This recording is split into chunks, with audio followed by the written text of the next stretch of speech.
বান্দার হক বান্দার মাপ করা লাগবে। যেই বান্দার হক নষ্ট সেই বান্দা মাপ না করলে তুমি মাপ পাইবা না। কতক্ষণ আল্লামা সাইদিকে কিলিং করে হত্যা করা হয়েছে, সাইদির সন্তান শুধু নয়, আমরা সাইদির রুহানি সন্তান, আমরা মাপ না করলে মাপ হবে না।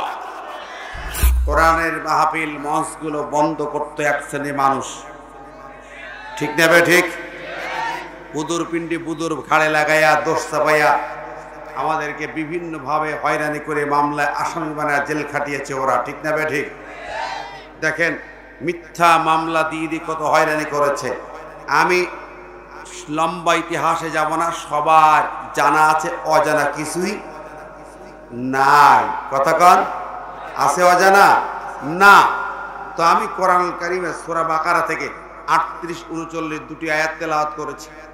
সূরাতুল বাকারার এই আয়াতের উপরে আলোচনা যেতে চাই। সূরার নাম কি? বাকারা মানে কি? গাভী, গাভী রচনা এটা, তাই না? এটা কি দিকাও রচনা? এর ভিতরে কি এই আলোচনায় সূরার ভিতরে যে গরুর 4টা ঠ্যাং, 2টা শিং, 2টা চোখ, 2টা কান, 4টা পা এসব আছে নাকি? তো এখানে গাভী নামকরণ করা হলো সূরাতুল বাকারা, বৃহত্তর সূরা। এই সূরার উপরে দখল আলেমদের বেশি থাকা উচিত, কিন্তু কম থাকে। বিশ্বনবী সাল্লাল্লাহু আলাইহি ওয়াসাল্লামের একটি বর্ণনা আছে, নবী যখন কোন নেতৃত্ব দিতেন কাউকে, সূরা বাকারার দখল যার বেশি, আয়াত যার বেশি, তাকে নেতৃত্বের আসনে বসাতেন। সুবহানাল্লাহ। সেই সূরাতুল বাকারার বাকারা নামকরণের কারণ আর কিছু না, একটা গাভীর ঘটনা আছে। এই সূরার 67 নম্বর আয়াত থেকে কয়েকটা আয়াতের মধ্যে ঘটনা বর্ণিত হয়েছে, সেখান থেকে ওই বাকারা শব্দকে নিয়েই এই সূরার নামকরণ করা হয়েছে। তবে এই সূরার ভিতরে মানব জাতির বিভিন্ন দিক নির্দেশনা সবই রয়ে গেছে।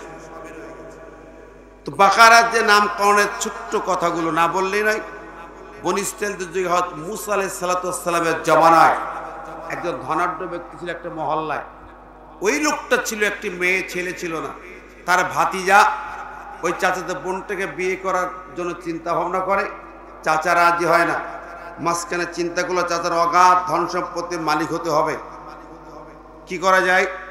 শেষে চিন্তা ভাবনা করে চাচাকে খুন করলো। চাচাকে খুন করে চাচার লাশটাকে রাতের বেলা কি করলো জানেন? মানে বিরোধী দল যারা ছিল ওই মহল্লায়, চাচার জ্ঞাতি গোষ্ঠী আর ওদের বিরোধী একটা গ্রুপ ছিল, বড় গ্রুপ, সেই বিরোধী দলের নেতার ঘরের সামনে, দরজার সামনে লাশটা রেখে আসলো। ভোর সকাল হতে না হতে ভাতিজা কান্নাকাটি শুরু করলো, হারে আমার চাচারে ওরা হত্যা করেছে, মেরেছে। যেই খুন করেছে সেই কান্নাকাটি শুরু করলো, মায়া কান্না। কি কথা কন, ঠিক না বেঠিক? দেখেননি মিরপুর রেল স্টেশনে, মেট্রো রেলের স্টেশনে কত মায়া কান্না কাঁদছিল? কাঁদছিল কি না ভাই? যারাই পুড়াইলো তাদের নেত্রী কান্দে যায়। আবু সাইদকে যারাই মারলো তার পরিবারকে টেনে কি কান্না, ওরে অভিনয়, কি কথা কন। মনে হলো যে একে মনে সেই বড় বড় অভিনেত্রী ফের। আহারে, এই দৃশ্য আমরা চোখে দেখলাম, নগদ টাটকা টাটকা। এখন খুন করে একজন, মামলা হয় আর একজনের নামে। এরকম ইতিহাস আজকের নতুন না, আগেও ছিল, কিছুদিন আগেও চলে গেল, ঠিক না বন্ধুরা? আল্লামা সাইদি সাহেব একটা কথা বলতেন, আমার দেশে তো আমরা দেখেছি, যা দেখেছি, কিছু ঘটুক আর না ঘটুক, সব দোষ ছিল টুপিওয়ালা দাঁড়িয়েলাদের ঘাড়ে। চুরি করুক, আমার কষ্ট লাগতো। আমাদের বড় একজন দায়িত্বশীল ঢাকায় গিয়ে পৌঁছালেন, ব্যাগের ভিতরে দুটো মোবাইল দিয়ে মোবাইল চোর বানায় দিল। এরাজ সাহেব, মরহুম আতাউর রহমান সাহেবের, কি জানেন মামলা জানা আছে? ওদের মতন লোককে একটা মোবাইল চুরি করতে যাবে? আল্লামা সাইদি সাহেবকে জাকাতের চোর বানাইলো, জাকাত ফান্ডে, নাউজুবিল্লাহ। চুরি করে লুটপাট করে ওরা খাইলো, আর দোষ চাপাইলো আর একজনের ঘাড়ে, হুজুরদের ঘাড়ে। তো হুজুর একটা উদাহরণ দিতেন, একটা লোক সে ছাগল বিক্রি করতে হাটে যাচ্ছে, গ্রামের হাট, গ্রামের বাড়ি থেকে হাট তো অনেক দূরে, উপজেলার কাছে। তার একটা পোষা বানর ছিল, বানরটা তার পিছে পিছে দৌড়াইত। বাড়ির থেকে বিবি একটা পোটলার ভিতরে রুটি আর হালুয়া দিল, দুপুরে তুমি খাইবা, হোটেলে খাইও না, তোমার গ্যাস্ট্রিকের দোষ, আমি যে খাবার দিলাম রুটি হালুয়া খাই। হাটের কাছে আসলো। দুপুরের পরে হাটে বেচাকেনা বেশি হয়। উনি পাশে একটা পুকুরের শান আছে, সেখানে যে চিন্তা করলো একটু হাত মুখ দিয়ে সেরে নেগো, নাস্তাটা খেয়ে তারপরে হাটে উঠি। ছাগলটা রাখলো, পুটলা খাবারটা রাখলো, উনি নামলো পুকুরে। বানর চিন্তা করলো খোদা তো আমার কম লাগেনি, দেখি পুটলায় কি আছে। খাবারে পুটলা পাত্রে সেই রুটি আর হালুয়া বের করে বানর খাওয়া শুরু করলো। খাইতে খাইতে প্রায় শেষ, তখন চিন্তা করলো মালিক তো উঠি আমার পেদানি দেবে, খাবার পাবে না, মায়ের কষবে, বাঁচার রাস্তা কি? বান্দরের বুদ্ধি মাথায় এলো। শেষে একটু হালুয়া ছিল, হালুয়া টুক্কা নিয়ে ছাগলের দাড়িতে মাখায় দিল। ছাগলের দাড়িতে মাখায় দিল হালুয়া। মালিক পুকুর থেকে উঠে, আমার হালুয়া রুটি কই, কে খাইল? বান্দর মুখ মুছি ইশারা দিচ্ছে, ওই যে দাড়িওয়ালা হুজুর খাইছে। ছাগলের দাড়িতে দেখো, বলে খায় দেয় চান মিয়া আর মামলা খায় জব্বর মিয়া। কতক্ষণ? ওরাই খুন করেছে, ওরাই ধর্ষণ করেছে, ওরাই ইফটিজিং করেছে, ওরাই যা ইচ্ছা তাই করেছে, লুটপাট করে খেয়েছে, আর সব দোষের ভারগুলো আর আমাদের ঘাড়ে চাপিয়ে জেল খাটিয়েছে ওরা।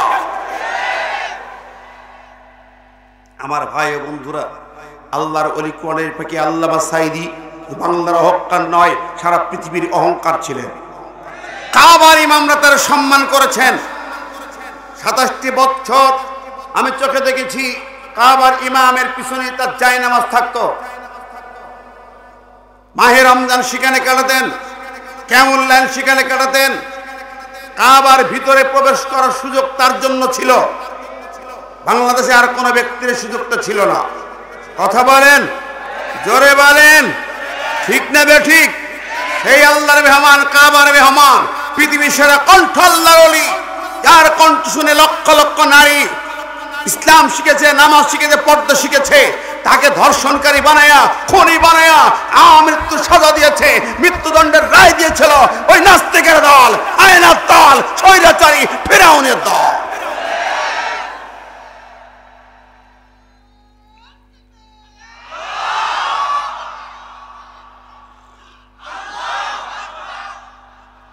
শুধু তাই না, সর্বশেষ তাকে মেডিকেল কিলিং করে হত্যা করা হয়েছে।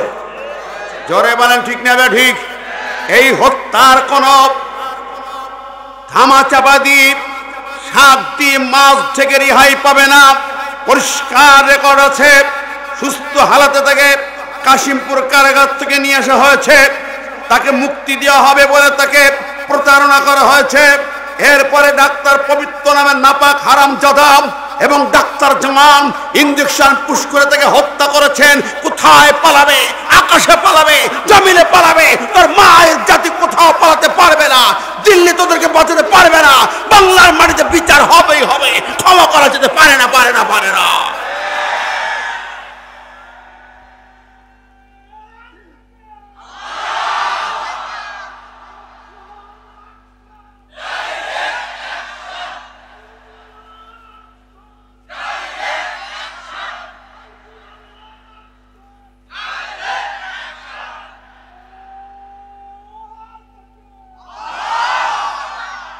আমার ভাই বন্ধুরা, আমি বলতেছিলাম মূলত যে গরু জব গাভীর কথাগুলা, ওই খুন হয়েছে যাদের নামে মিথ্যা মামলা দিল, ওরা চিন্তায় পড়লো কি সর্বনাশ, আমরা তো কিছুই জানি না। উপায় কি? ওরা একটা প্রতিনিধি দল জামানার পয়গম্বর মুসা আলাইহিস সালাতু ওয়াস সালামের দরবারে হাজির হলেন। তারা সেখানে গিয়ে হযরতে মুসা আলাইহিস সালামকে গোটা সমস্ত ঘটনা বয়ান করলেন। আল্লাহ নবী মুসা বললেন, শোনো, তোমরা যাও।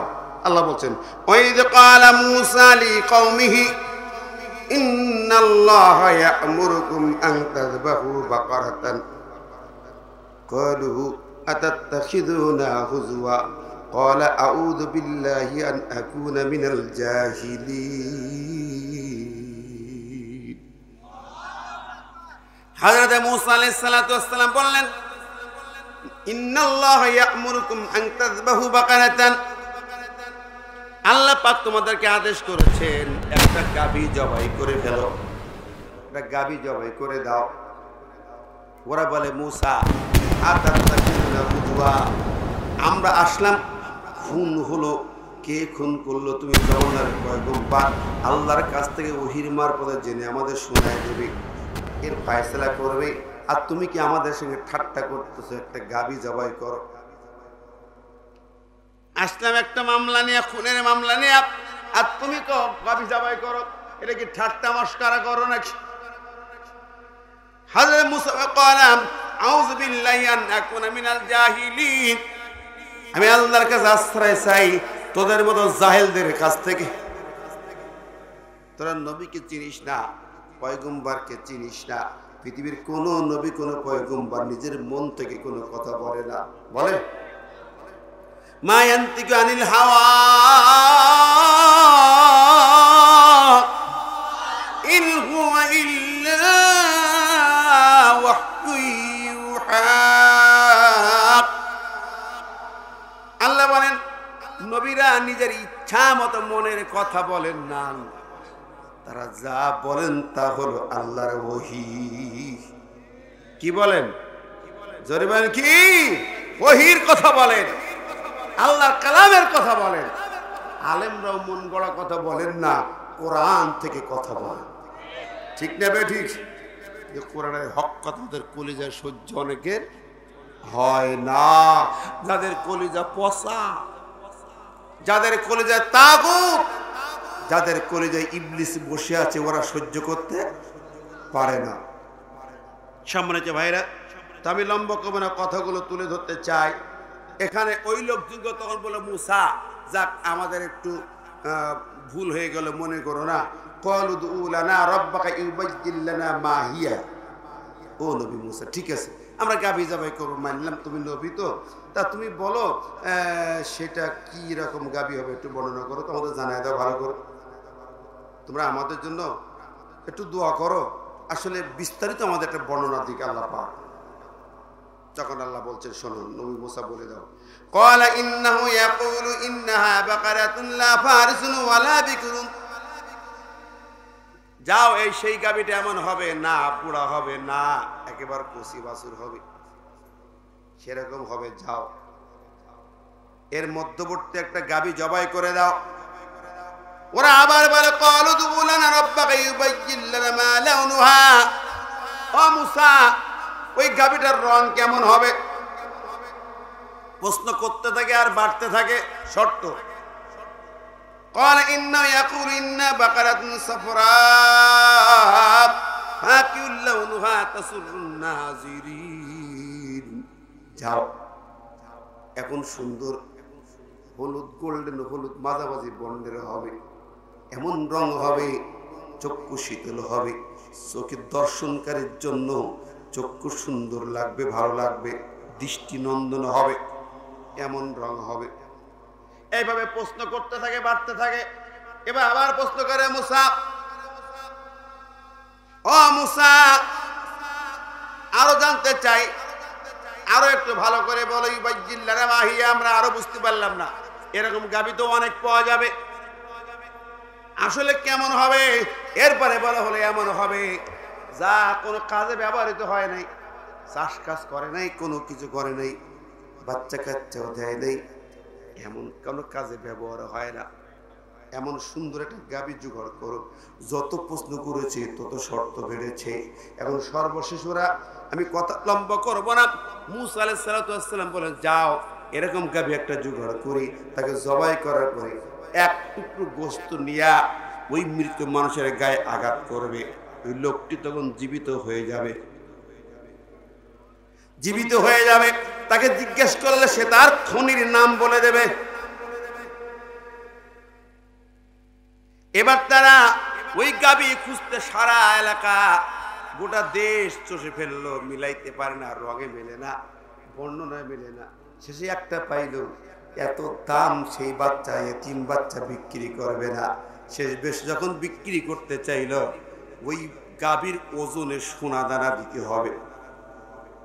গাভীর ওজন যদি 3 মণ হয়, 3 মণ সোনা দানা দাও। বেকায়দা পড়ে গেল, চরম বেকায়দা।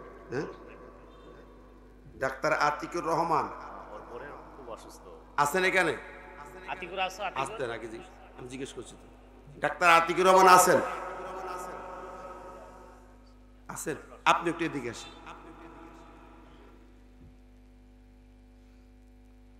আমার ভাইরা কথাগুলো কি বুঝতে পারছেন?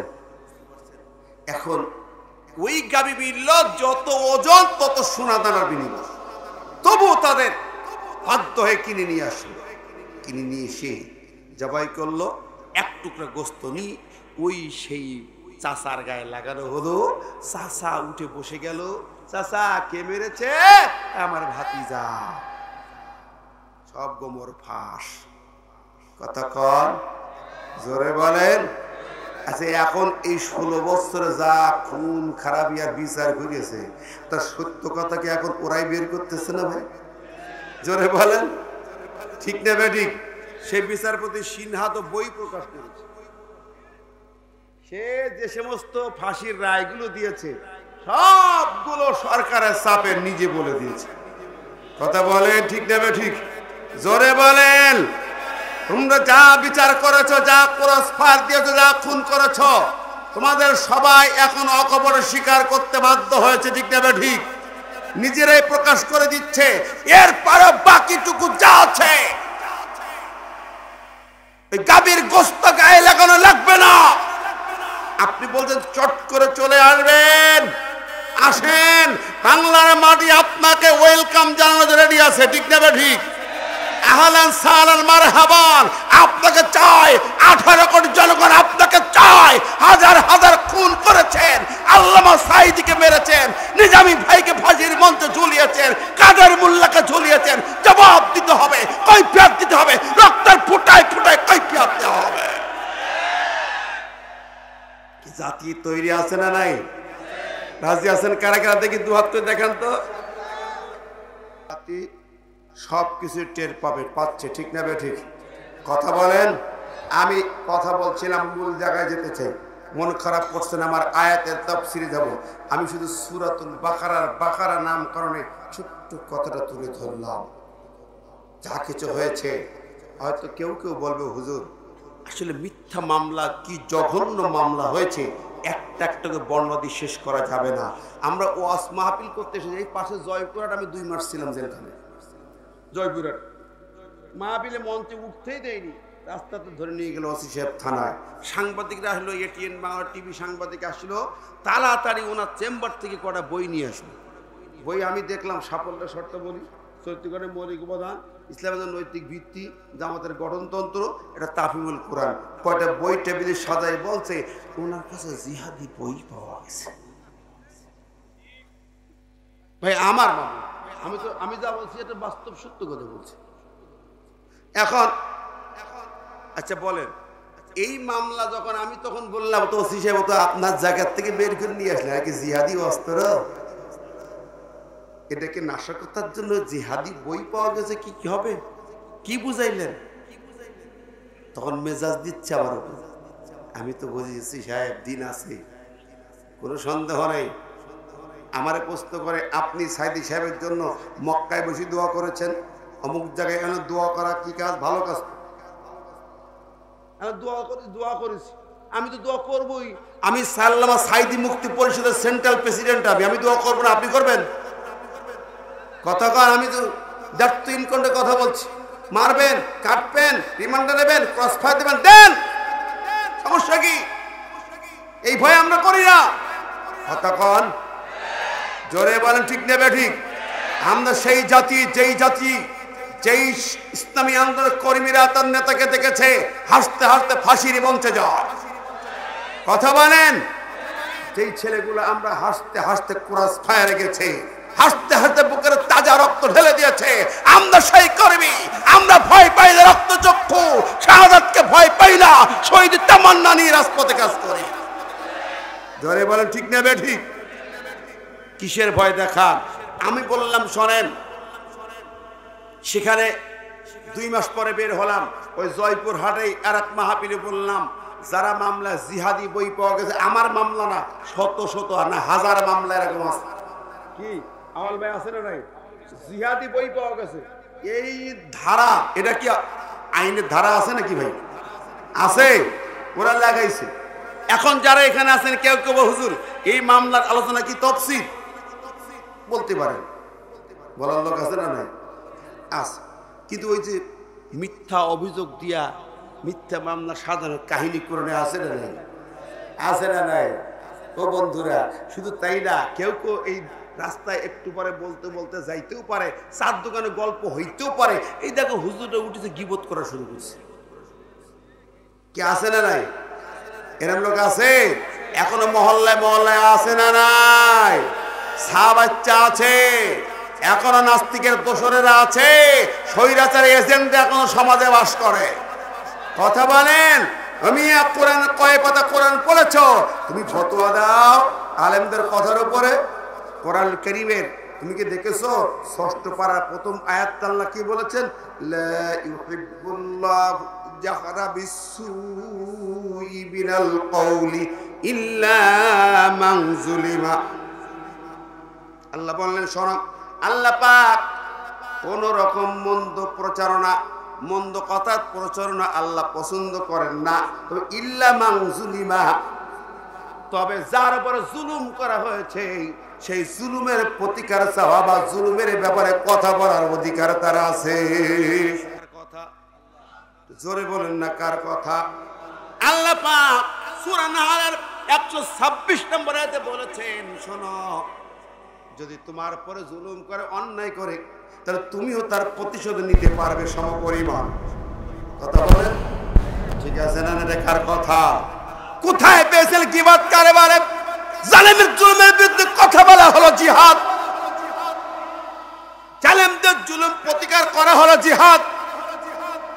স্বৈরাচার জালেমদের ব্যাপারে কথা বললে যদি কেউ এরকম প্রচারণা চায়, মনে করো ওইটাই হলো জালেমের দোসর, ওটা জালেমের এজেন্ট, ওইটা স্বৈরাচারের এজেন্ট।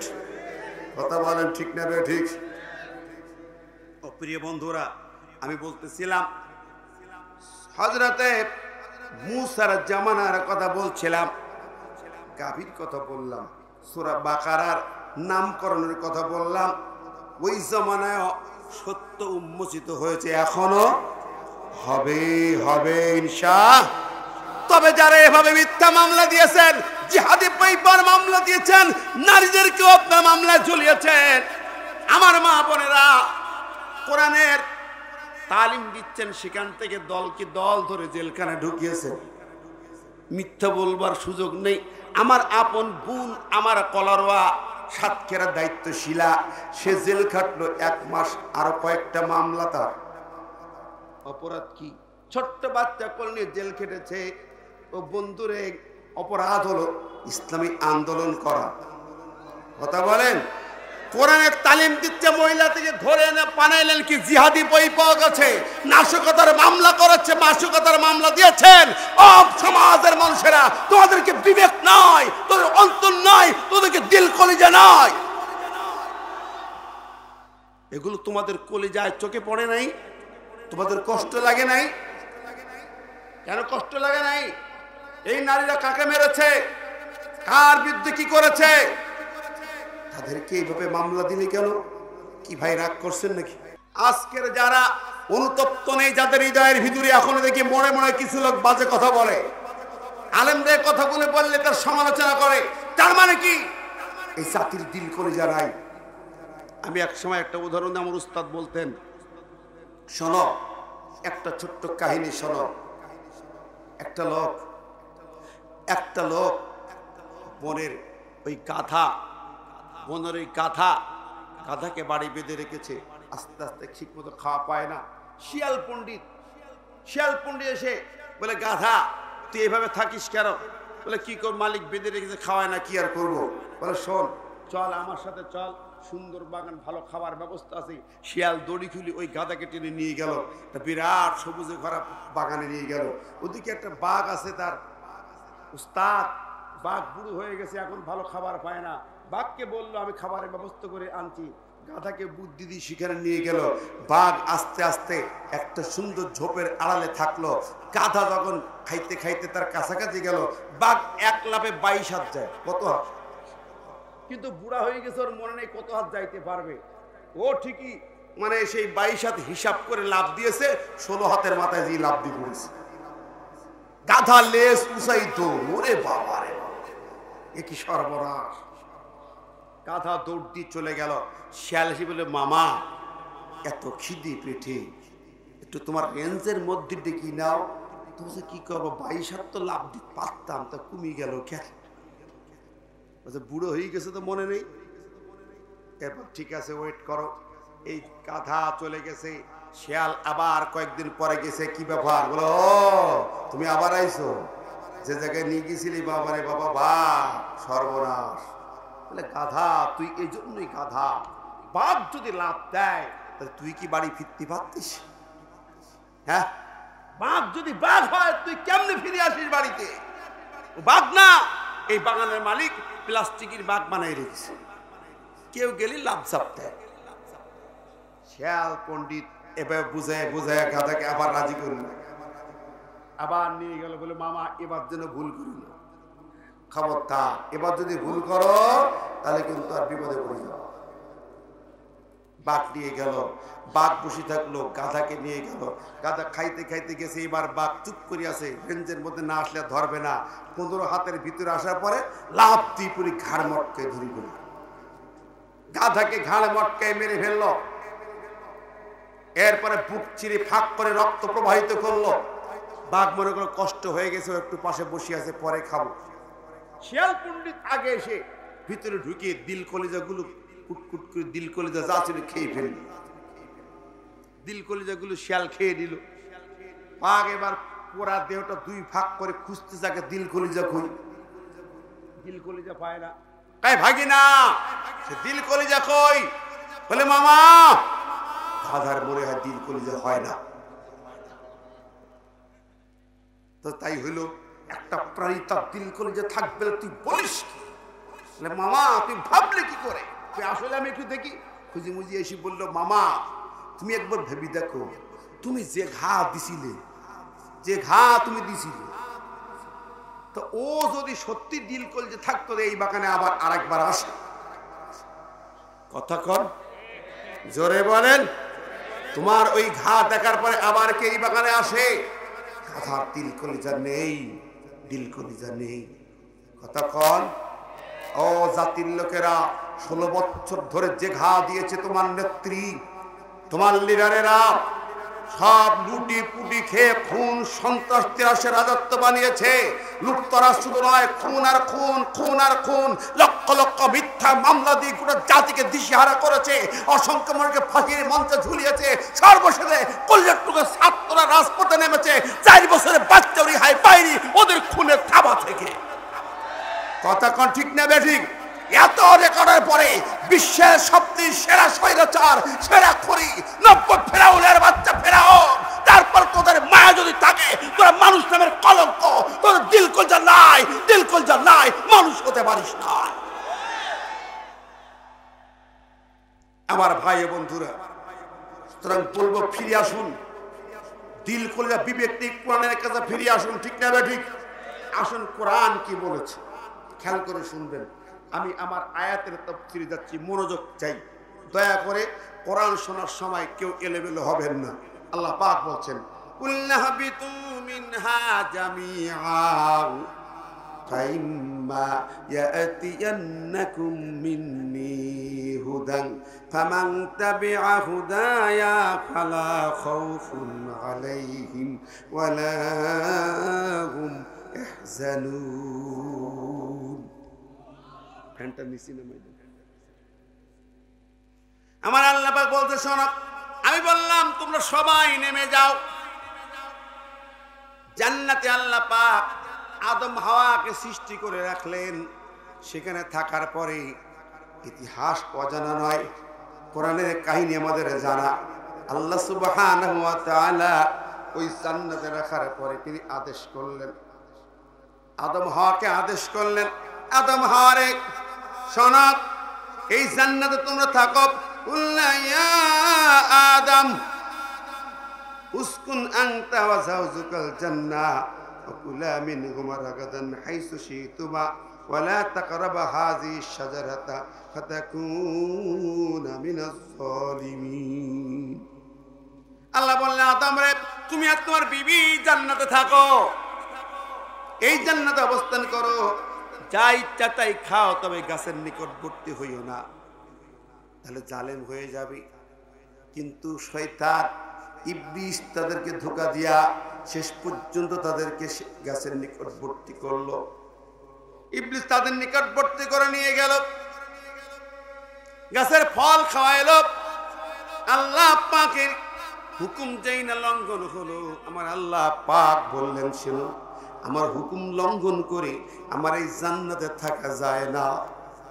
কথা কন ঠিক নেবে ঠিক? আমার হুকুম লঙ্ঘন করলে জান্নাতে থাকা যায় না। ওই গাছের ফল খাইতে না খাইতে, মুখে পুড়তে না পুড়তে সঙ্গে সঙ্গে জান্নাতি পোশাক শরীর থেকে খসে পড়ে যায়। গাছের লতা পাতা জ্বলে, আদম আর হাওয়া বড় বিপদে পড়ে গেলেন। লজ্জা বোধ করতে লাগলেন, সর্বনাশ, এখন উপায় কি? আল্লাহর কাছে মাপ চাই। আমার আল্লাহ পাক বললেন, এখন এখানে জায়গা হবে না। সেই কথা আয়াতে বলা হলো, কুলনাহবিতু মিনহা জামিআ, এখান থেকে তোমরা সবাই চলে যাও। ইহবিতু জমা সিগা আমরে হাজার মারুফ, ইহবিতু জমা, এই জায়গায় একটু কথা আছে। এবার ইবলিসের মাথা চুলকায়, প্রাণ চুলকায়, বলে, আল্লাহ তুমি এখানে জমা সিগা বললি কেন?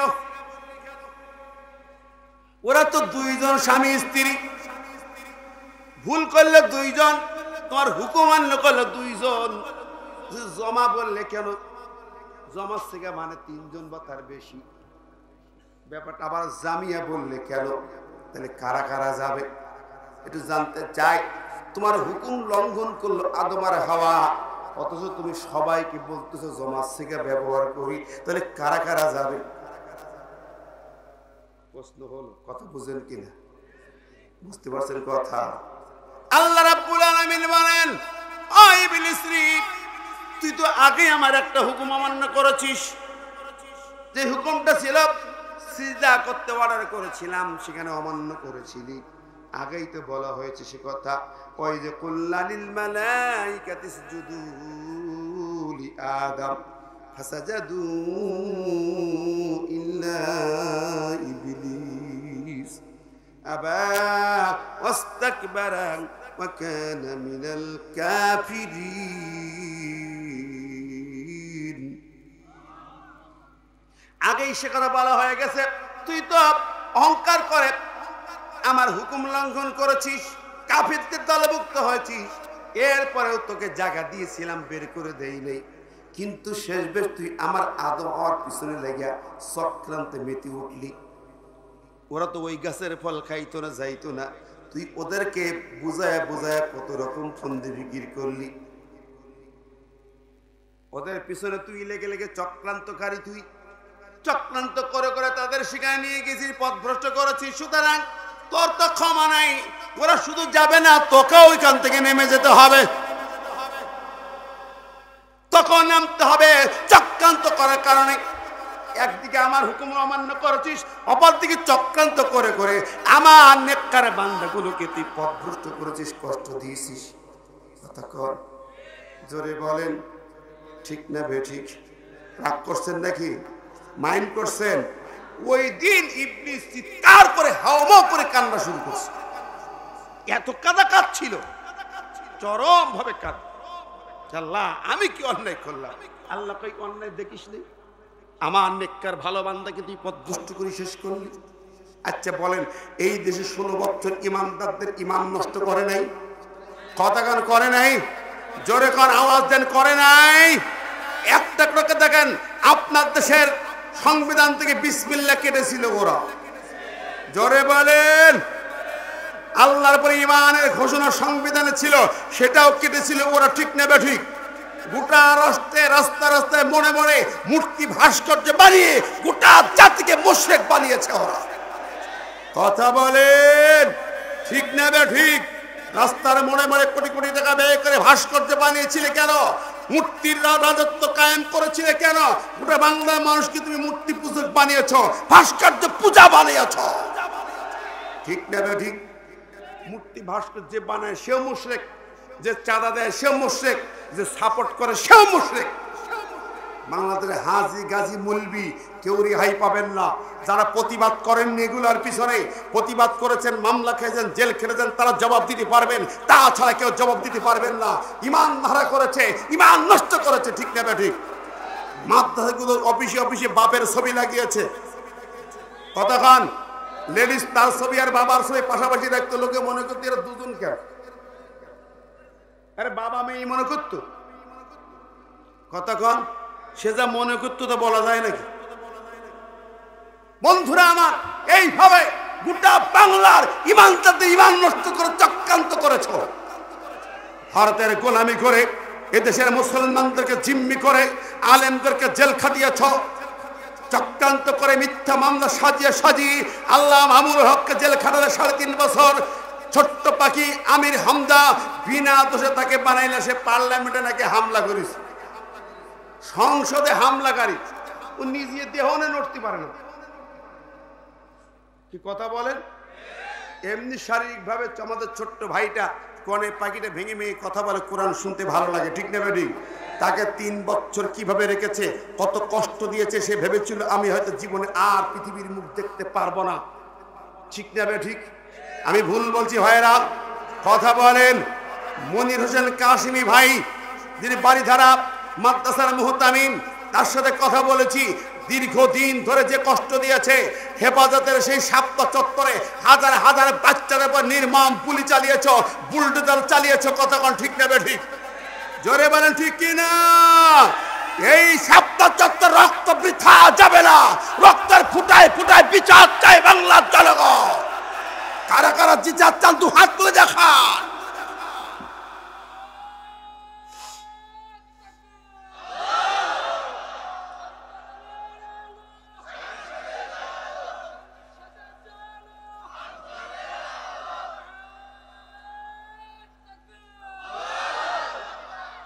আমার ভাই বন্ধুরা, কষ্ট পাচ্ছেন, মন খারাপ করছেন, কথাগুলো রাগ করছেন নাকি? দেখেন কেউ কেউ একটু ভাব সেরকম। আমি একটা কারণে কষ্ট পাইছি আজকে মঞ্চে, যেটা হাদিস পড়ছিলাম, যে হাদিসটা বিশ্বনবী কি বলেছেন বুখারীর একেবারে প্রথম দিকে হাদিস, তোমাদের মধ্যে সেই লোক ইমানদার হবে না যারা তার পিতা মাতা সন্তান আপন জনের চেয়ে আল্লাহ রাসূলকে বেশি ভালো না বাসে। হাব্বু ইসমে তাবজিল সিগা, কিসের সিগা? ইসমে তাবজিল, সর্বাধিক ভালোবাসা, ঠিক না ঠিক?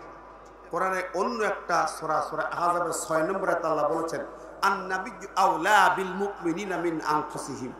নবী হচ্ছেন ইমানদারের কাছে তার জানের চেয়েও সম্মানী, জানের চেয়েও ভালোবাসার, জানের চেয়েও দামি, প্রাণের চেয়েও দামি, ঠিক না ঠিক? আমার মনে হলো মোহাব্বতপুর মানুষের কাছে আল্লাহ নবী ভালোবাসার পাত্র নয়। আপনারা নবীকে বেশি ভালোবাসেন তা আমার কাছে মনে হচ্ছে না। না রাগ করলে হবে না, আমি বলি আপনারা আসলে নবীকে বেশি ভালোবাসেন। পিতামাতার চেয়ে, সন্তানের চেয়ে, পরিবারের চেয়ে, নেতাগোতার চেয়ে। বাংলাদেশের লোক তো 90% লোক তার না, নেতার নামে গালি দিলে এদেশে ফাঁসি হয়েছে, নেতার নামে গালি দিলে মামলা হতো, জেল খাটতে হতো, ঠিক না ঠিক? নেতার নামে কোনো কথা বললে রাস্তায় চলতে দেওয়া হতো না। জোরে বলেন। আচ্ছা গেল, নবীর নামে গালি দিলেও আওয়াজ হতো না। নবীর বিরুদ্ধে যারা চক্রান্ত করেছেন বাংলাদেশের কিছু কিছু কোম্পানি, আপনার এত বক্তব্য রাখা হয়েছে, আপনারা আজও চিনলেন না। প্রাণ কোম্পানির পানি এই মঞ্চে, আহারে প্রাণের পানি এই মঞ্চে কিভাবে এলো?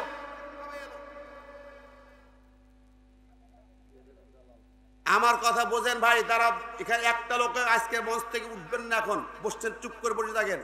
আমি আগেই বলছি আপনার নবীকে ভালোবাসেন, তার প্রমাণ নেই, এটাই তার বাস্তব প্রমাণ। এই দেখেন, আমি হাতে ডকুমেন্টস দিলাম। কেন জানবেন না? এই প্রাণ কোম্পানি কারা? জোরে কোন কারা? এই মালিক বা যারা সব কাদিয়ানি। কাদিয়ানি কারা বলেন? কাদিয়ানি। এই পানি আমি খাই না ভাই,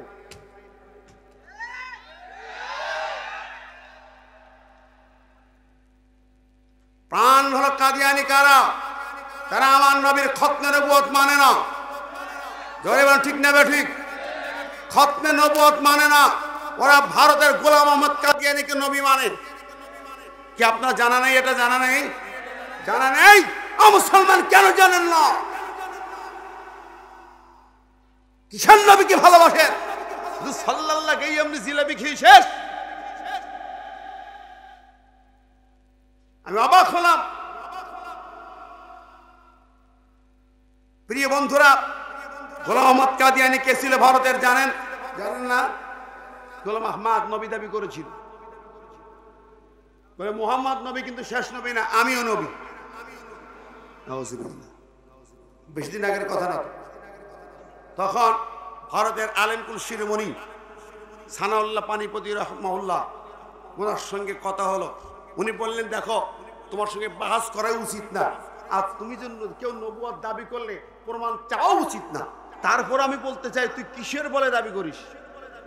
তখন বললো, দেখো আমার নাম গোলাম আহমদ, আমার নামের গোলাম আহমদ। তার প্রথম অংশ গোলামটা আমি কেটে বাদ দিয়েছি, আমি আহমদ, কাজে আমি নবী। শেষ নবী আরবি আহমদ নাম, আমি নবী। তখন সানাউল্লাহ বলেন, দেখো আমার নামও দুটো শব্দ আছে, সানা আর আল্লাহ। তুমি প্রথম অংশ কেটে বাদ দিয়েছো, আমিও নামের প্রথম অংশ সানা কেটে বাদ দিলাম। তুমি যখন প্রথম অংশ কেটে আহমদ হইছো, আমি প্রথম অংশ সানা কেটে দিলাম, আমি আল্লাহ হয়ে গেলাম। নাউজুবিল্লাহ, আমি প্রথম অংশ কেটে আল্লাহই বললাম। তোর মতো নাদান মূর্খ জানোয়ারকে আমি নবুয়ত দেই নাই। এই বাহাস পৃথিবীর সেরা মান সবাই জানে। আমার ভাইরা, সে বিভিন্ন ভাবে পথভ্রষ্ট করে একটি গ্রুপকে নিয়ে তার নবুয়ত কার্য করার চেষ্টা করেছিল ভারতবর্ষ। ঠিক না ঠিক? আল্লামা সাঈদীর বক্তব্য আছে, কেন জানেন না? অবশেষে তার মৃত্যু হলো টয়লেটে, তার চেহারা হলো শুকরের চেহারা। ও ভাইরা আমার, সে গোলাম আহমদ কাদিয়ানি, উত্তরসূরি কাদিয়ানিরা, কাদিয়ানিদের কোম্পানি হলো প্রাণ।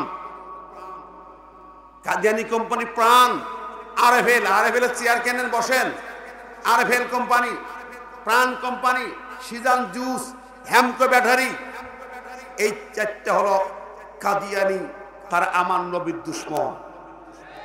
জোরে বলেন, কাদিয়ানি নবীর দুশমন। কাদিয়ানিরা কাফের, কাদিয়ানিরা কাফের, কোনো সন্দেহ নাই। ঠিক না ঠিক? ওদের যা সাপোর্ট করবে তারাও কাফের, ওদের সহযোগী হবে সেও কাফের। মুসলমান, এই ফতোয়া দিয়েছেন পৃথিবীর মঞ্চে, প্রথম ফতোয়া দিয়েছেন আল্লামা সাঈদ আবুল আলা মওদুদী রাহমাতুল্লাহ আলাইহি। এই ফতোয়া দেওয়ার পরে পাকিস্তানে দাঙ্গা হলো, অনেক কাদিয়ানি খুন হলো, তাকে জেলখানায় ভরা হলো, তার মৃত্যুদণ্ড ফাঁসির অর্ডার দেওয়া হয়েছিল। কথা বলেন, সেই দিন তাকে কাগজ কলম দেওয়া হলো, আপনি শুধু স্বীকার করেন, একটু মাপ চান, আপনাকে ফাঁসি দেওয়া হবে না। আল্লামা সাঈদ আবুল আলা মওদুদী বজ্রকণ্ঠে বলেছিলেন, আমি যা বলেছি সত্য কথা বলেছি, ফাঁসির মঞ্চে যাব, শহীদ হব, কিন্তু কথা পরিবর্তন হবে না। বাঘের বাচ্চা বাঘ ছিলেন তিনি। আমার ভাইরা, তার উত্তরসূরিরাই এই জমিনে ফাঁসির মঞ্চে চলেছে, মাথা নত করে না। মাথা নত করেছে। জোরে বলেন। সুতরাং আমরা বলতে চাই, এই সরকারকেও বলবো, কাদিয়ানীদের কোন কোম্পানি, কাদিয়ানীদের কোন গ্রুপ বাংলাদেশের মুসলমানদের সামনে থাকতে পারবে না। আমার নবীর দুশমনকে ক্ষমা করা হবে না। নবীর নামে গালি দেবে, নবীর নবুয়তে হাত দেবে, হাত ভেঙে চুরমার করে দেওয়া হবে। নবীর সৈনিক রাজি আছেন কারা কারা? দেখান তো দু হাত করে।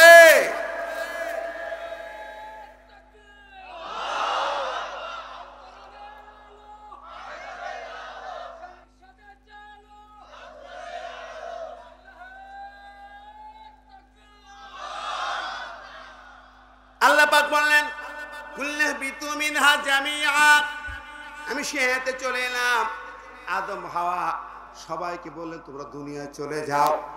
ফাইম্মা ইয়াতিয়ান্নাকুম মিন্নি হুদান, তোমাদের কাছে আমার পক্ষ থেকে যুগে যুগে হিদায়াত নামা যাবে।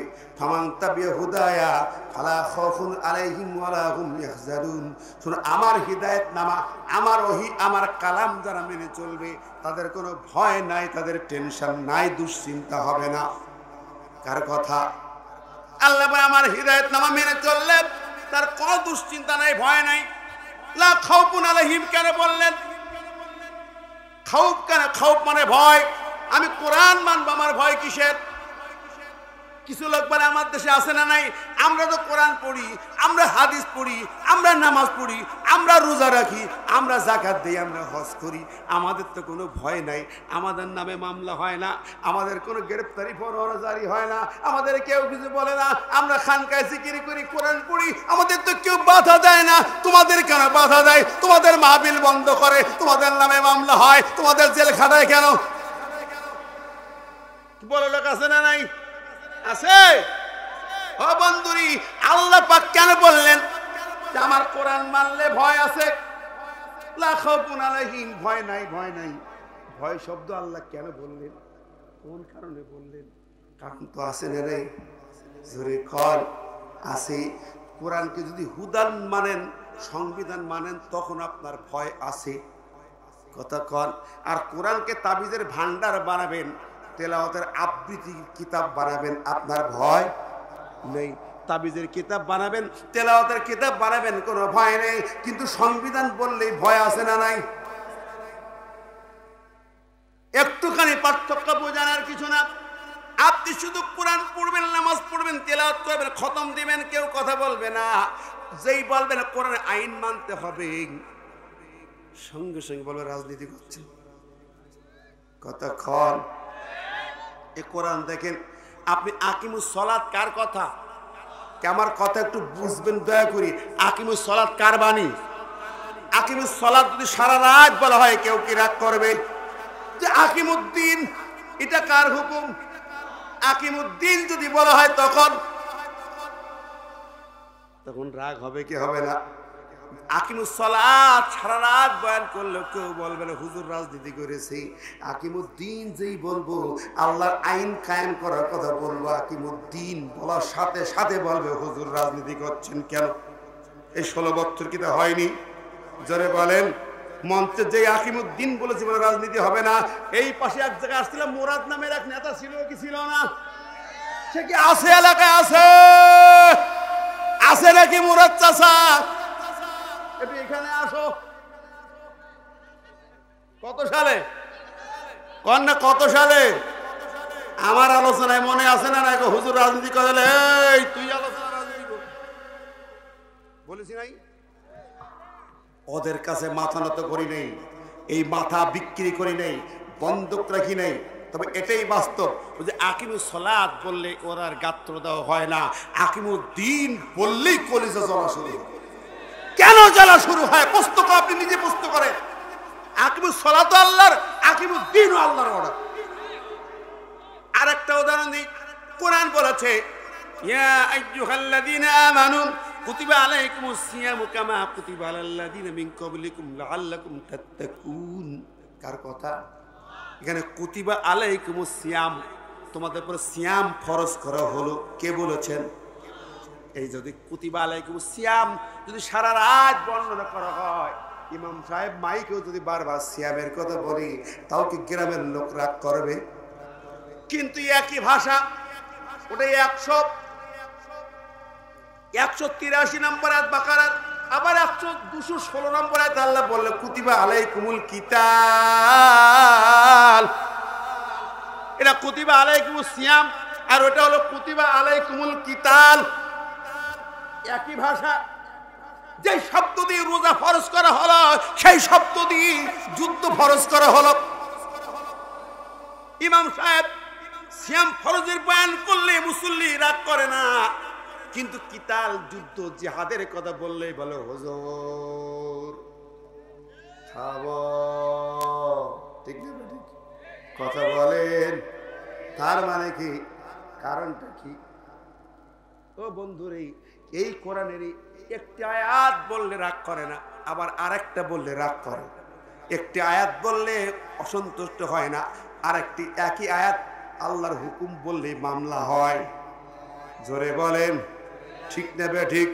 জিহাদের কথা বললে মামলা হয়, কিতালের কথা বললে মামলা হয়, আল্লাহর আইন দিয়ে রাজ্য শাসন হবে বললেই তো মামলা হয়, হয় নাই? তাহলে ও কেন এই যে ফামান তাবিয়া হুদায়া, আল্লাহ বলে শোনো শোনো, যখন আমার আইনগুলোকে তুমি কায়েমের কথা বলবে, যখন বলবে চুরি করলে হাত কাটা আইন জারি হবে, খুন করলে কিসাসের বিধান জারি হবে, জেনা করলে রজমের বিধান জারি হবে, একটা একটা করে যখন আইন পাশ করতে চাইবে, আইন দিয়ে আদালত চালাতে চাইবে, তখন তোমার ভয় আছে মামলার, ভয় আছে তোমার জীবন প্রাণহানির। জোরে কর, যদি বলো আমাল্লাম ইয়াহকুম বিমা আনজালাল্লাহু ফাউলাইকা হুমুল কাফিরুন, এই আয়াত যেই বলা হবে সেই ওদের কলিজা চলে যায়। আয়াতটা কি? আল্লাহ বললেন আমার কোরআন হিদায়াতের বাণী, এই কোরআন ছাড়া বিচার হবে না। যারা কোরআন বাদ দিয়া, আমার আইন বাদ দিয়া অন্য তন্ত্র মন্ত্র দিয়ে বিচার আচার করবে, রাষ্ট্র চালাবে, ওরা হলো কাফের। জোরে বলেন কি? আর জোরে বলেন কি? কোরআন দিয়ে বিচার করে না তারা কাফের। লাম ইয়াহকুম হাকামে হুকুম, তো কোরআন দিয়ে হুকুমত চালে না, রাষ্ট্র সরকার চালে না, তারাও কাফের। কথাটা কার? আমার না আল্লাহর? জোরে বলেন কার? আপনার সরকার, যে সরকারকে আপনি সাপোর্ট করবেন, কোরআন দিয়ে যদি না চালায় তো ওরা কাফের। এখন অন্তর্বর্তী সরকার এখন আছে, বিচার আচার করছে, আদালত চলছে। আমরা বলতে চাই, ও সরকার প্রধান, আপনার চেয়ারের পিছনে কালেমা লেখা আছে, লা ইলাহা ইল্লাল্লাহ মুহাম্মাদুর রাসূলুল্লাহ লেখা। ধন্যবাদ আপনাকে, আপনি কালেমাকে সম্মান করেছেন। এই কালেমার সম্মান হলো এই, আপনার সরকার চলবে কোরআন দিয়া, আপনার জজ করতে হবে কোরআন দিয়া, হাইকোর্ট চলবে কোরআন দিয়া, সুপ্রিম কোর্ট চলবে কোরআন দিয়া, ট্রাইব্যুনাল চলবে কোরআন দিয়া।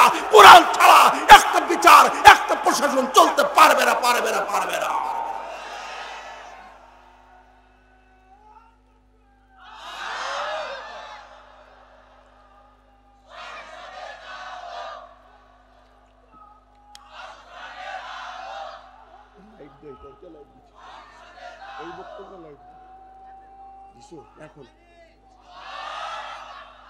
আমার ভাই বন্ধুরা আমার কথা মাইন্ড করছেন?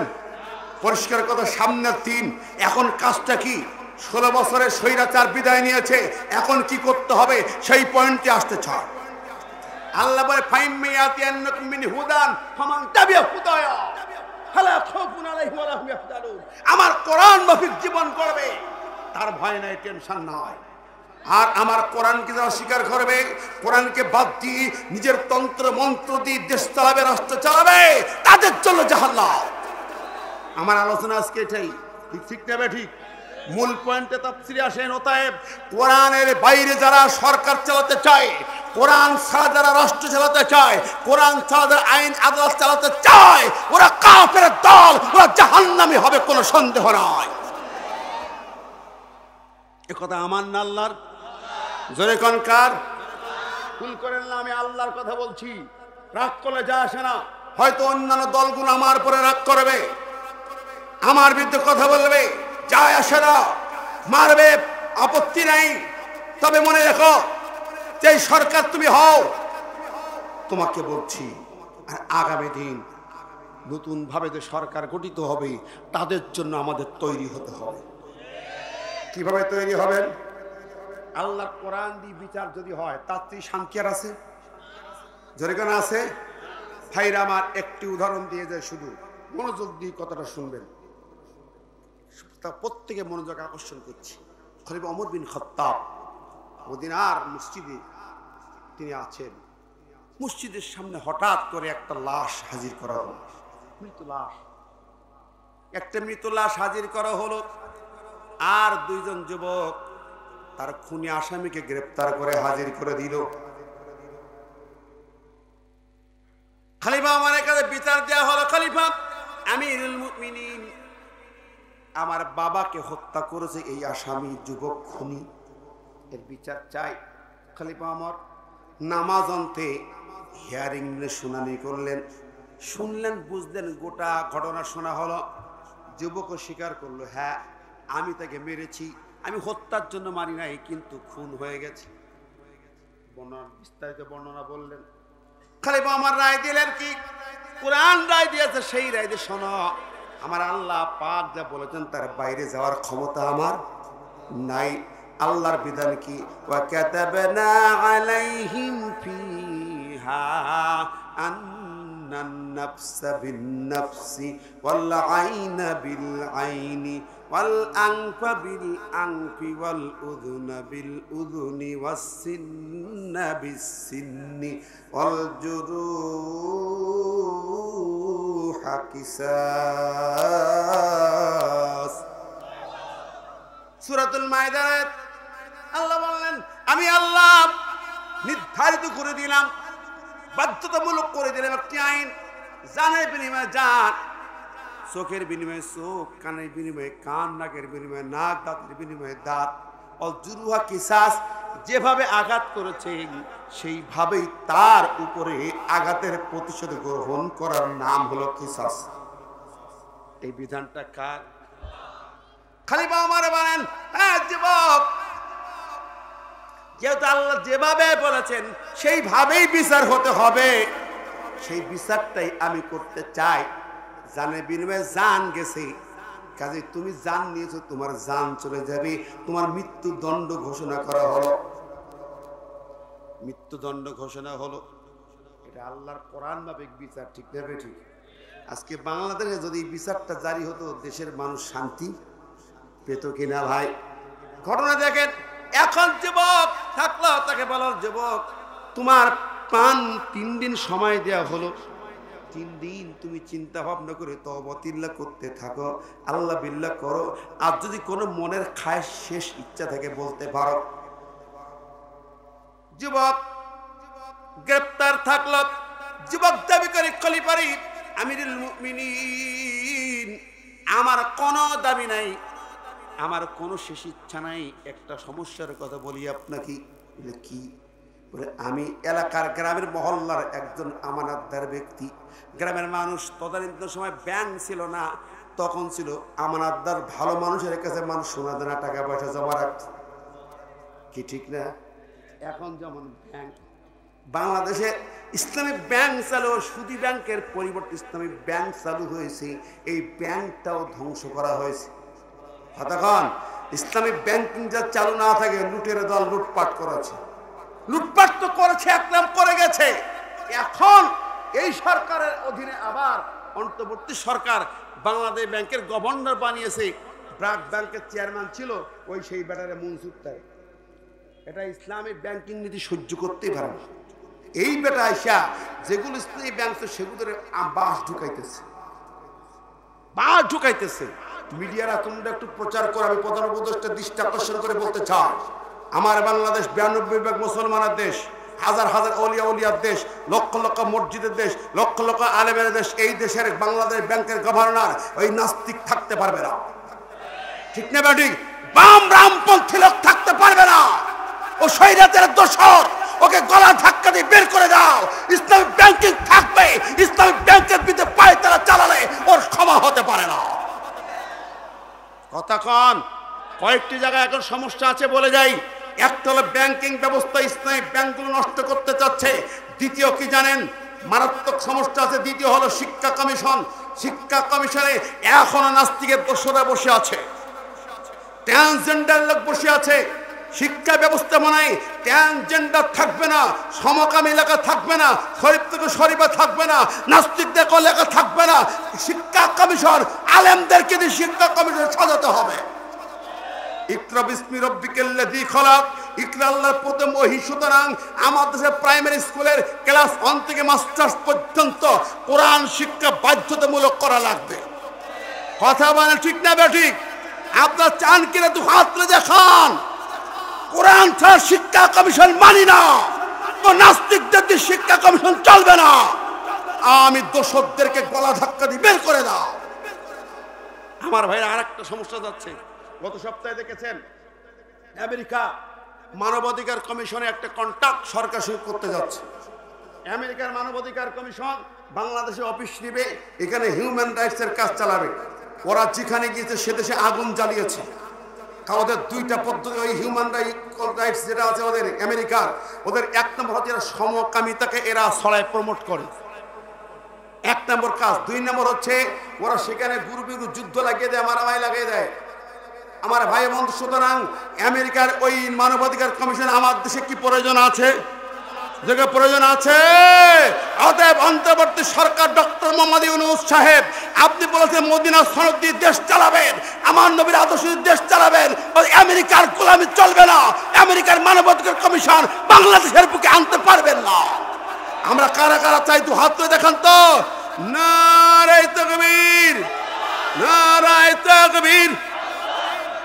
আল কোরআনের আলো, কোরআন আছে যেখানে আমেরিকার গোলামি, ভারতের গোলামি, আমেরিকার গোলামি, নাস্তিকদের আস্তানা ভেঙে দাও, গুড়িয়ে দাও। আল্লাহ কবুল করুক। দেখে নিন অন্তর্বর্তী সরকার পরিষ্কার কথা, আমরা জানিয়ে দিচ্ছে এগুলো পায় তারা করেন না। বাংলার মানুষ কিন্তু সামনের দিনে আবার প্রস্তুতি নেবে, ঠিক নেবে ঠিক। প্রয়োজন হলে আমরা আবার নামবো জিহাদের ময়দানে, ঠিক নেবে ঠিক। কোরআনের সমাজ কায়েম করতে শোনেন, স্বৈরাচার বিদায় হয়েছে, আমাদের কাজ শেষ হয় নাই, আমাদের কাজ শুরু হয়েছে। ওটা কেবল সরকারের পরিবর্তন হয়েছে, আসল কাজ সামনে। আগামী দিন সেই কোরআনকে হিদায়াতনামা, যেটা ফামান তাবিয়া হুদায়া, এটা যদি মানতে হয় এই কোরআনকে সরকারে, প্রশাসনে, আদালতে, বঙ্গভবনে, ট্রাইব্যুনালে, পার্লামেন্টে বসাতে হবে। আর কোরআন বসানোর জন্য যখন সামনে যাবে, আমেরিকার বাধা আসবে, চায়নার বাধা আসবে, অন্যান্য দলের বাধা আসবে, সব বাধা উপেক্ষা করে প্রয়োজন যদি হয় কাপড়ে কাপড় মাথায় দিয়া রাজপথে নামতে হবে। রাজ্যে আছেন কারা কারা দিকে তো হাত তুলে দেখা।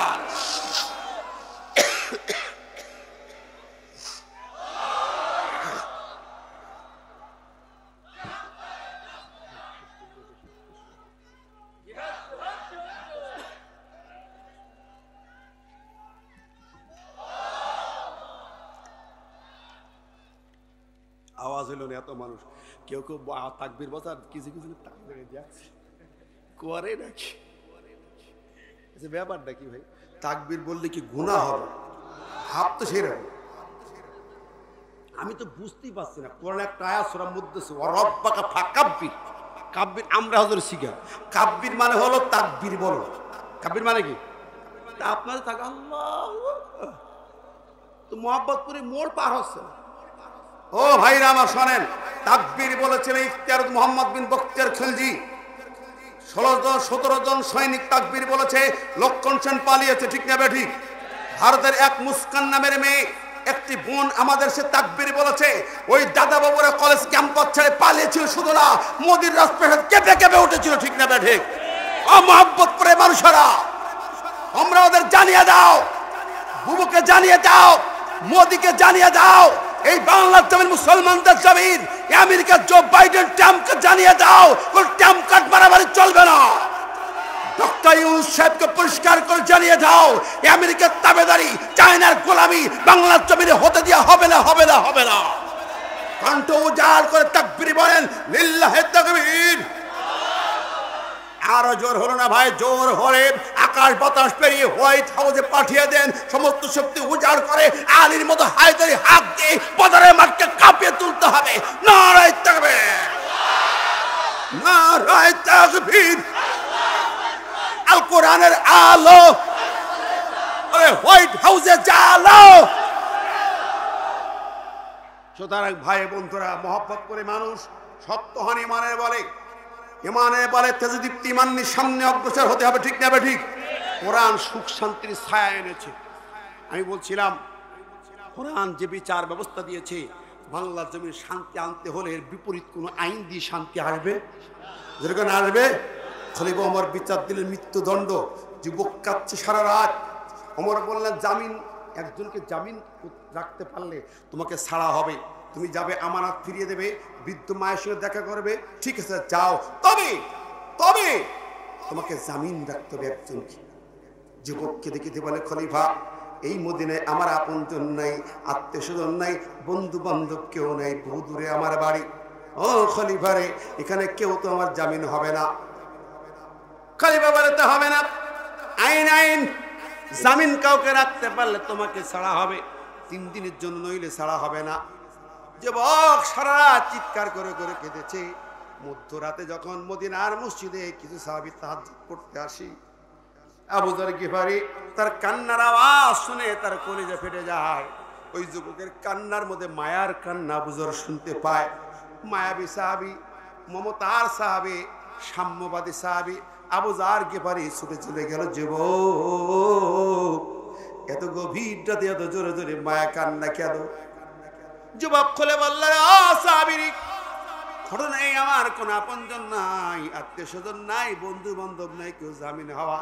আমার বৃদ্ধ মা বাড়ি, তার কাছ থেকে বিদায় নিতে পারলাম না। আমার কাছে শত মানুষের আমানত আছে, আমানতগুলো ফেরত দিতে হবে। কেউ আবু যর, আমি যদি খুন হয়ে যাই আমার ওই আমানতগুলো ফেরত দেওয়া হবে না। আবু যর বলে, তাহলে তুমি কথা দাও, যদি ফিরে আসবে আমি তোমার জামিন হয়ে গেলাম। কথা দিল, শপথ করলো, কেঁদে কেঁদে হাত ধরে অনুরোধ করে বললো, আমি ফিরে আসবো। আবু যর জামিন হলো। ফজরের নামাজের পরে বলো, খলিফা আমি জামিন হয়ে গেলাম, ওর জন্য ওকে ছেড়ে দিন, আমার হাতে হ্যান্ডকাপ পরিয়ে দিন। হাজার হাজার সাহাবী বাধা দিল, ও আবু যর, এই যুবককে কেউ চিনি না, তুমি কার জামিন হও, একটু বুঝে শুনে হও। খলিফা ওমর শক্ত করে বলল, আবু যর, জামিন হয়েও না, যদি হও ও ফিরে না আসলে তুমি কিন্তু রেহাই পাবা না। আমি কিন্তু ইসলামের আইন, বিচারের আইন চেঞ্জ করতে পারবো না। আবু যর বলল, ঠিক আছে, আপনি ছেড়ে দেন, আমি জামিন হলাম। একজন মুসলমান কেঁদে কেঁদে সারা রাত বুক ফাটাইল, তার জন্য একজন জামিন হবে না। ইসলামের পাতায় লেখা হবে মুসলমানরা কেমন মুসলমান।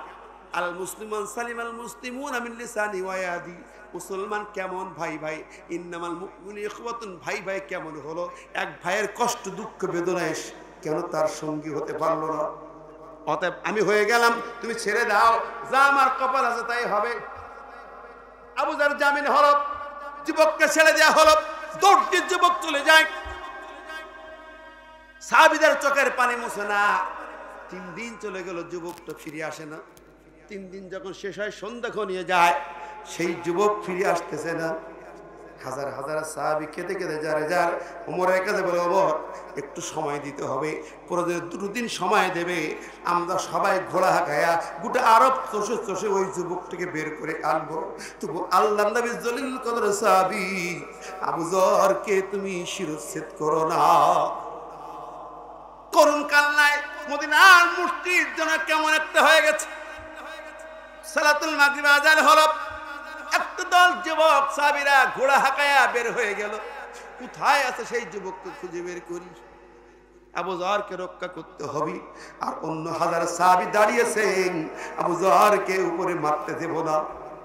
আহারে ওমর দাত্তহীন কণ্ঠে মাগরিবের পর জাল্লাদকে ডাক, জাল্লাদ কোথায়, রেডি হয়ে যাও। ওমর জাল্লাদ রেডি হও। সাহাবীদের ভিতরে কাপ শুরু হলো। ওমর তো সেই আমার নিজের সন্তানকেও মাফ করেন নাই, নিজের সন্তানকেও মাফ করেন নাই। ওমর বলতেন, কেন মাফ করব? আমার নবী বলেছেন, আমার কন্যা ফাতিমাও চুরি করলে আমি হাত কেটে দেব। কথা কর, এটা কার আইন? হাত কাটা আইন। আমি মাঝে মাঝে বলি, যদি হাত কাটা আইন আজকে জারি করা হয়, দরবেশ চাচা যারা চুরি করেছি, একটা চাচার একটার হাত আজকের অন্তর্বর্তী সরকার যদি কেটে দিতে পারত, তাহলে হাজার হাজার চোর যারা কানাডায় আছে, আমেরিকা আছে, দিল্লি আছে, পালায় আছে, চোরগুলো ফিরে বাড়ি এসে মাপ চাইত। কতক্ষণ হাত কাটা আইন, বাপরে, একটা চোরের হাত কাটে দেখেন সব চোর সোজা হয়ে যাবে। আজকে একটা চোরের হাত কাটা হবে, বাংলার কোন অফিসারে 1 টাকার ঘুষ চলবে না। ঠিক না বে ঠিক? তাহলে এই আইনটা কি দরকার আছে না নাই? কোরআন ক্ষমতায় গেলে আইনটা জারি হবে। রিক্সা চালক, ভ্যান চালক, টলি চালক, সিএনজি চালক, পথে ঘাটে তোমার পুলিশের হয়রানি করবে না। কতক্ষণ বন্ধুরা আমার প্রিয় হাজিরিন, আজকে মা বোনরা রাস্তাঘাটে লাঞ্ছিত হয়, ইফটিজিং হয় মেয়েদের, এটা বন্ধ করতে আল্লাহর আইনটা চালু করেন।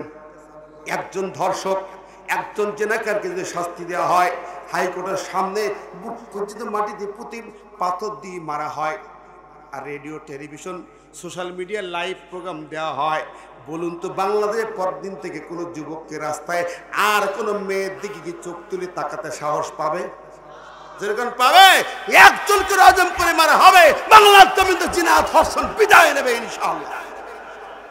আইনটা কার? জোরে ঘর না কার? আল্লাহকে এই আইন সৃষ্টি আলাউল খলকল আমরু, সৃষ্টি যার আইন চলতে হবে তার, ঠিক না ঠিক? ওমর বলে জাল্লাত রেডি হ, আইন আল্লাহ, কারো কথা চলবে না। ঠক ঠক করে কাঁপছে মদিনা, হাজার হাজার সাহাবী দাঁড়িয়ে গেছে কাঁদতে কাঁদতে, হারে আবু যর বিদায় হবে, সইতে পারবো না। ওমরের কাছে দু হাত জোড় করে করে বলছে একটু টাইম দাও খলিফা, খলিফা একটা দিন টাইম দাও, কমপক্ষে একটা দিন দাও, আমাদের যুবকরা ঘোড়া হাঁকিয়ে বেরিয়ে গেছে, ধরে আনবি সেই যুবককে, একটা দিন সময় চাও। এই বলতে বলতে কিছুক্ষণের মধ্যেই হঠাৎ করে দেখা যায়, হঠাৎ করে দেখে গেল ঘোড়ার দল ছুটে আসতেছে, আল্লাহু আকবার, ধুলা উঠতেছে, আকাশ ধুলায় ধুলায় একাকার হয়ে গেছে, ঘোড়ার দল এত জোরে হাঁকাইতেছে, আকাশে ধুলা আর ধুলা।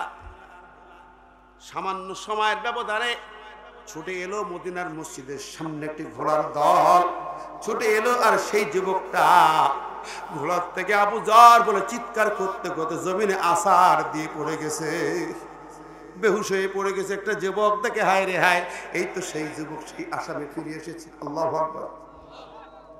সবাই খুশি হলো, যুবক ফিরে এসেছে। হ্যাঁ, এটাই মুসলমানিত্ব। মুসলমান ধোঁকা দিতে জানে না, মুসলমান প্রতারণা করতে পারবে না, মুসলমান মিথ্যা মামলা দেবে না, মুসলমান মিথ্যা সাক্ষী দেবে না, আবার মুসলমান অপর মুসলমানকে মারতে পারে না। মুসলমান সেই ব্যক্তি যার হাত থেকে, যার ক্ষমতা থেকে, যার জবান থেকে সকল মুসলমান নিরাপদ থাকে, ঠিক না ঠিক? ও বন্ধুরা আমার, আজকে দেখুন রে ইসলাম কি সুন্দর উপহার দিয়েছে। যুবক যখন আবু যরকে খুঁজে দৌড়ে এসেছে হুঁশ ফিরে, আবু যর ভাই কই, তাকে ছেড়ে দাও, খলিফা তাকে ছেড়ে দাও।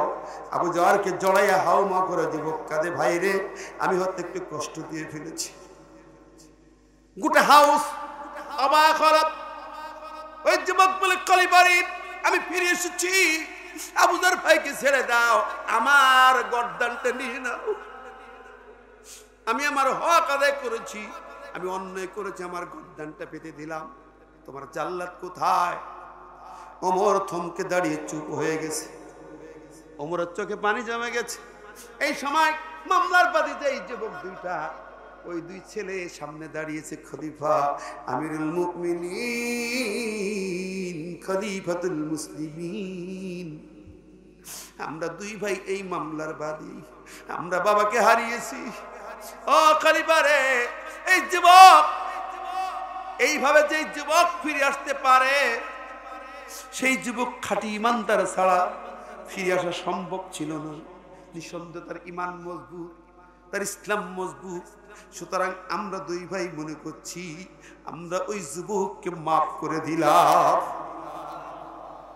আল্লাহু আকবার। খলিফা আমার জিজ্ঞেস করে, ওই যুবক, যুবক তুমি কেন ফিরে আসলে? ফিরে আসার তো কথা ছিল না। যুবক বলে, খলিফা রে আমি যদি ফিরে না আসতাম, এক তো একটা খুনের আসামি, আবার আবু যরের খুনের আসামি হয়ে যাব, এরপরে ইসলামের ইতিহাসে লেখা হবে মুসলমান ধোঁকা দিয়ে পালাইছে। কথা কর, এইটা আমি চাই নাই। আমার প্রিয় ধর্ম, আমার ইসলামের ইতিহাসে আমার জন্য কালো দাগ পড়ুক, এটা আমি চাই নাই। আল্লাহু আকবার। এই জবাব শোনার পরে খলিফা ওই দুই বাদী ছেলেকে জিজ্ঞেস করলো, তোমরা কেন মাফ করে দিচ্ছ?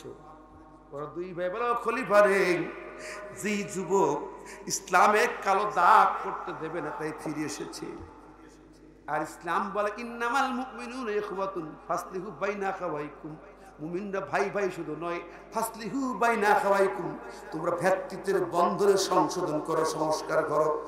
ও খলিফা রে, সে যদি এভাবে ফিরে আসতে পারে আর আমরা যদি আজকে মাফ করে না দেই, তাহলে ইতিহাসে লেখা হবে আমরা বাড়াবাড়ি করেছি। যেহেতু ইসলামের আইন আছে, ফামান তাসাদ্দাকা লাহু ফামান তাসাদ্দাকা ফাহুয়া কাফারাতুল লাহু, ওই আইনের শেষ অংশে লেখা মায়দার 45 নম্বর আয়াতে, যদি মাফ করে দেয় তাহলে কাফারা হয়ে যাবে। অতএব ও খলিফা, আমরা দুই ভাই থেকে মাফ করে দিলাম। ইসলামে লেখা হোক মুমিনরা ভাই ভাই, মুসলমান ভাই ভাই। জোরে করেন না সুবহানাল্লাহ, আর জোরে বলেন না সুবহানাল্লাহ, চিৎকার করে বলেন সুবহানাল্লাহ। দেখেন কি সুন্দর বিধিবিধান। ও বন্ধুরি, এবার যদি বিচারক যদি ওই রায়টা বহাল রাখে তাহলে কি হবে? বিচারকের রায়টা আগে হয়ে গেছে। ওই আয়াতে আল্লাহ শেষ অংশে বলতেছেন, শোনো, ওমাল্লাম ইয়াহকুম বিমা আনজালাল্লাহু ফাউলাইকা হুমুজ জালিমুন। আগে বলছে কাফের, আর এবার বলছে যদি নাকি বাদীপক্ষ মাফ করে দেয় তখন রায় বহাল রাখলে ওই বিচারপতি হবে জালেম। বিচারপতি হবে জালেম। কিন্তু একটা কথা আছে ভাইরা আমার, এই আলোচনায় কেউ আর সেদিন একজন প্রশ্ন করতে আলোচনার পরে, হুজুর তাহলে কি এই সমস্ত বিচার হবে না? কেন হবে না? হক তো বান্দার হক, আল্লাহর হক, সবাইকে পাইকারি মাফ করার সুযোগ কোথায়? সুযোগ আছে নাকি? হক কার কার? হক দুই পা, আল্লাহর হক আর বান্দার হক। আল্লাহর হক, আল্লাহর হক আল্লাহ মাফ করতে পারে, বান্দার হক বান্দায় মাফ করা লাগবে। কতক্ষণ জোরে বলেন? বান্দার হক বান্দার মাফ করা লাগবে। যেই বান্দার হক নষ্ট সেই বান্দা মাফ না করলে তুই মাফ পাইবা না।